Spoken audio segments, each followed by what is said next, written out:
Kinabukasan, ang mahimbing na pagkakatulog ni Rita ay unti-unting ginigising ng mga ingay sa paligid ng kanilang bahay.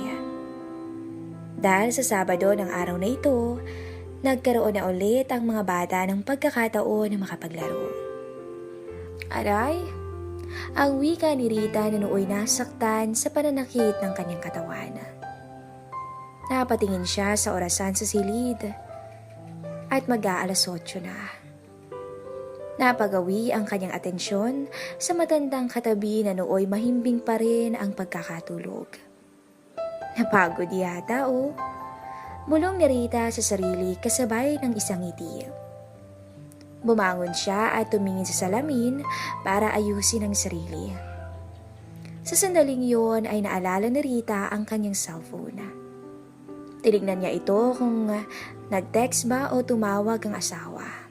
At iyon nga, ang daming miss ko sa text ng asawa niya. Kaya naman tinawagan niya ito at lumabas na rin ang silid para hindi niya maistorbo ang matanda na natutulog pa.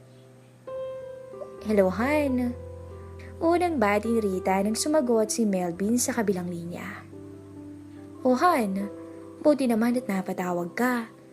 Hindi ka kasi sumasagot sa tawag ko sa'yo kagabi Pasensya na, Han medyo busy, napuyat kasi ako kagabi. Sagot ni Rita na biglang nabigla sa kanyang sinabi.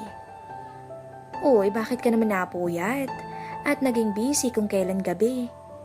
Tanong naman ni Melvin. Ha? Nagbanding kasi kami ni Dad. What do you mean bonding? Tanong ni Melvin. Medyo kinabahan si Rita. Dahil na rin sa tanong ng kanyang asawa. Nanood kasi kami ng movie. Tapos late na rin natapos. Nakatulog na rin ako afternoon kaya hindi ko na na-check pa yung cellphone ko. Tsaka na-silent ko rin yung phone, honey Paliwanag ni Rita sa asawa. Ganun ba? Well, how's that? As I see, mukhang nagiging okay na kayo Yes, hon. So far ay nagiging okay na kami ng daddy mo. Well, keep it up. Sabi ko naman sa'yo, Han, kayang-kaya mo yan Tuloy mo lang yung pakikipagbanding mo sa kanya, ha? At least, kahit papaano, ay panatag na ang loob ko dahil magkasundo na kayo. Yes, Han. Thank you din, O, paano, Han? Work na muna ako. Hopefully, matapos ko today para makauwi na ako dyan. Okay, honey. See you soon. And I miss you na. Me too, Rita. Later, tawag ako sa'yo, ha? I love you, Han. Paalam ni Melvin. I love you too, Han. Tugon naman ni Rita at natapos na ang kanilang pag-uusap. Medyo nakahinga ng maluwag si Rita dahil halos mahuli siya sa sarili niyang bibig. Pero totoo naman talaga na nagbanding sila ng kanyang biyanan kagabi. As in, bonding. Sinimula ni Rita ang araw. Nagsaing, nag-init ng tubig at nagluto ng pwedeng ulamin sa agahan nila ni Mauricio.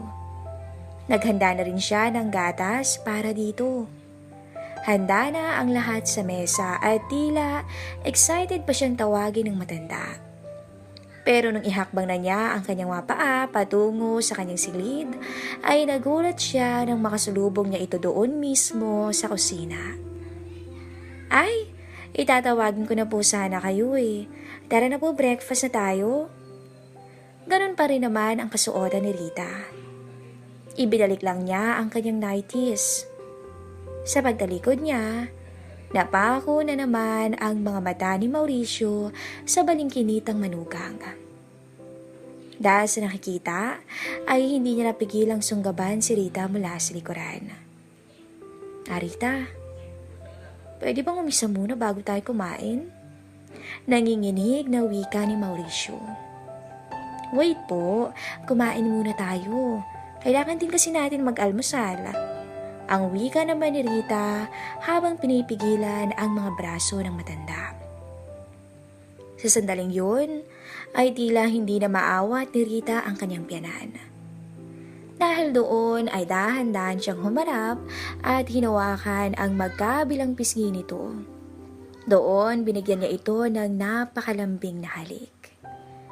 Pero hindi na yun pinatagal pa ni Rita. "We have to eat, later promise," ngiting wika ni Rita. Dahil doon ay napasunod ni Rita ang matanda. Kaya ilang sandali pa ay naupo na ito sa mesa para kumain at tinabihan na rin siya ni Rita. Tila ba'y hindi na masusunod ni Rita ang mga sinabi niya kagabi, na ang lahat na naganap sa kanila ay hindi na masusundan pa. Dahil kanina lang ay binagyan niya ulit ng pahintulot ang matanda na muli itong pagbigyan. Masaya naman nilang pinagsaluhan ang agahan. At dahil siguro sa pagod nila kagabi ay marami rin silang nakain. Dito napansin agad ni Rita na naging masiyahin na si Mauricio. Napuno ng katatawanan ang kanilang agahan dahil joker pala itong tatay ni Melvin. At dahil magkatablang sila ng upuan, nandun pa rin ang pagdapo ng kamay ni Mauricio kay Rita. Pero hindi naman makitaan ang pagtutol o pagsaway man lamang ang manugang. Maya-maya ay sa hardin naman naglagay si Mauricio habang si Rita ay nagligpit at naghugas ng mga pinaggamitan na pinggan sa agahan nila. Masayang pinagmasdan ng matanda ang mga alaga niyang bulaklak. Tila punong-puno ito ng kaligayahan sa kanyang puso, bagay na makikita mo sa kanyang mga ngiti. Ang kasiyahang iyon ay muli ding nanumbalik sa kanya pagkatapos ng mahabang panahon. Siguro nga, ito na ang kapalit ng mga pagdurusa niya noon. Naalala niya bigla yung mga panahong hinihintay niya ang kanyang misis na umuwi galing sa gimikan. At alam niya na sa araw na yon ay naghanap rin ito ng mga lalaking magbibigay ng pagkukulang niya sa kanyang misis. Isa ito sa pinakamasakit. Pero hinayaan niya para lamang sa ikakaligaya ng mahal na asawa. Kaya ngayon, para sa kanya, ay siya naman siguro ang may karapatang sumaya. Pero ganun pa man, ay inihihingi niya ito ng tawad sa kanyang anak. Bumalik ang matanda sa sala upang doon ay manood ng kung ano-ano sa TV.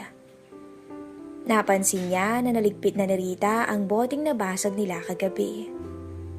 Napatingin tuloy siya sa daliri na nasugatan nung subukan niyang iligpit yun.